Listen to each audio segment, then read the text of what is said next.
These two types of rubber trees are among the most common you'll find on the market. The smallest one is the variegated rubber tree. Mine shows yellow variegation, but there are also white and red variegated varieties. The two larger ones here are the most popular, known as black prince rubber trees. Rubber trees come in a wide range of sizes, from small pots to large specimens, perfect for indoor greenery. But no matter the size, the most crucial aspect of caring for rubber trees is light. They truly thrive in bright light. Without enough light, they develop several issues. For instance, these two black princes, the smaller elephant trunk variety, has leaves noticeably greener than the larger one. This is due to insufficient light, since the smaller one has been kept indoors without direct sunlight. The larger one, which I placed outdoors during summer, receives 4 to 5 hours of sunlight daily. For variegated rubber trees, lack of light causes their patterns to fade and leaves turn greener. Greener leaves are a minor problem, but in very low light, with no direct or even scattered sunlight, the rubber tree will start dropping leaves from the bottom up. Most people buying rubber trees face leaf drop issues, and the main reason is insufficient light. If your home is dim or has poor lighting, it's best to choose a different plant. If light is adequate, rubber trees are quite easy to grow, drought tolerant, sun-loving, and winter-hardy as long as temperatures don't get too low. If temperatures stay below 10 degrees Celsius, 50 degrees Fahrenheit for long, they will shed leaves. Rubber trees also appreciate fertilizer.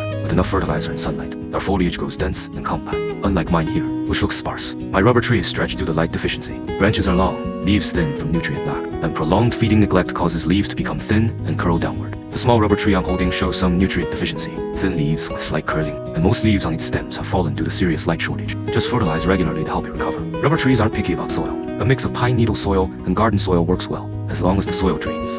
Well, they do fine. Today, I'm unboxing a tiny toothpick seedling, a small monkey leaf earring plant. I wanted to buy one offline, but only large ones were available, so I bought a tiny seedling online. The packaging was professional, bubble wrap and soft PP cotton inside. Leaves arrived undamaged. This seedling is even thinner than a toothpick, and it's hard to distinguish if it's a monkey leaf earring, albizia, or orchid silver, with bigger seedlings. You can identify them by leaf shape and stem traits, but with tiny ones, you just have to trust the seller, so don't worry too much. These 3 plants have similar leaves, unless they grow large. They look quite alike. As always, when it arrives, remove the soil to check roots. My seller used a new P-grade peat soil mixed with wood fibers. There were no new roots at the pot's edges, likely because it was freshly transplanted, due to poor ventilation. I replaced the soil with coarse peat and larger particles to avoid root suffocation. If you buy tiny seedlings like this, avoid direct strong sunlight at first. Even in autumn's mild weather, if the air is dry, keep them out of direct sun for a while, then gradually increase exposure. Here's a detailed care guide for spring rain plants, from receiving the plant, to repotting, fertilizing, and general maintenance. Issues like drooping leaves, yellowing, and browning edges are all covered here. Please watch carefully. First,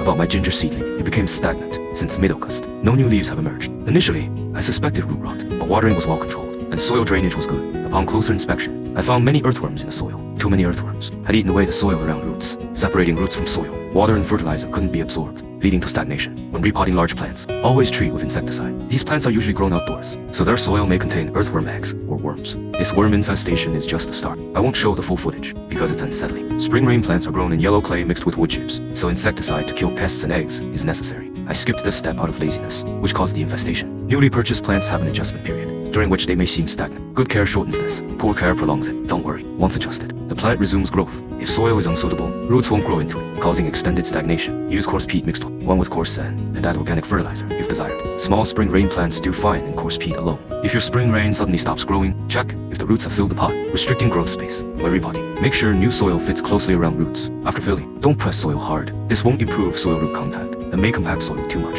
hurting drainage and aeration. Instead, gently shake the pot to let soil settle evenly and fill gaps naturally. After repotting, place the plant in bright light. Spring rain loves light. It tolerates shade but doesn't thrive in darkness. If kept too dark, it becomes leggy and falls over, with thinner stems upward. That's exactly what happened with my spring rain. Stems get thinner from bottom up, and petioles become thin and elongated. If fertilized well, it can cope. If not, petioles get too weak to hold leaves, which droop to the ground. Keep spring rain in bright light to help it grow strong and beautiful, except in summer. Spring rain can take bright light year-round, indoors. It tends to grow leaves all facing one direction. Use string to gently tie leaves together to keep the plant tidy. Eventide, leaves will face the light collectively. Yellowing leaves. Slight yellowing, hard to see on video, usually means nutrient deficiency. Leaves look pale and very thin. Use fertilizer like Waduo Duo number 10 at 1 mmR 到15 days to fix this. If leaf tips turn yellow, it's caused by dry air or too strong light. Raise humidity and avoid harsh sun to improve. If large leaf area is yellow, with curled edges, spider webs, or tiny white insects crawling, it's spider mites. Treat with caricide. If leaves suddenly droop and stems ooze sap, this indicates root suffocation and some root rot. Control watering and improve airflow to recover.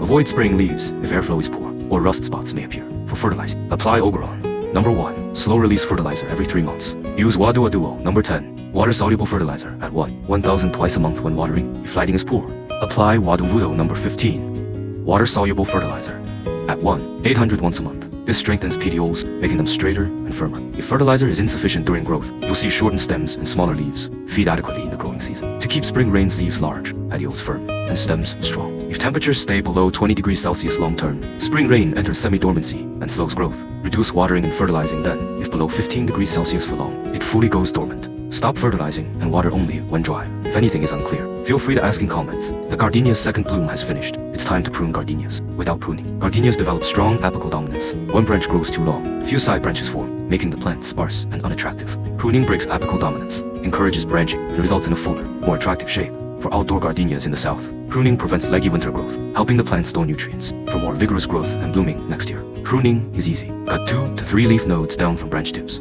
adjusting based on branch length. Cut more from long branches, less or none from short branches. The goal is a balanced, neat shape. Wait until branches are firm enough. Don't prune soft, non-woody growth. Healthy woody plants thrive on pruning. They grow fuller and stronger. Don't hesitate to prune just because the branch took time to grow. Overlong branches look messy and waste nutrients. For indoor plants, where temperatures stay steady year-round, pruning can be done anytime, but avoid pruning right before flowering. Best to prune after blooms finish, after the first bloom.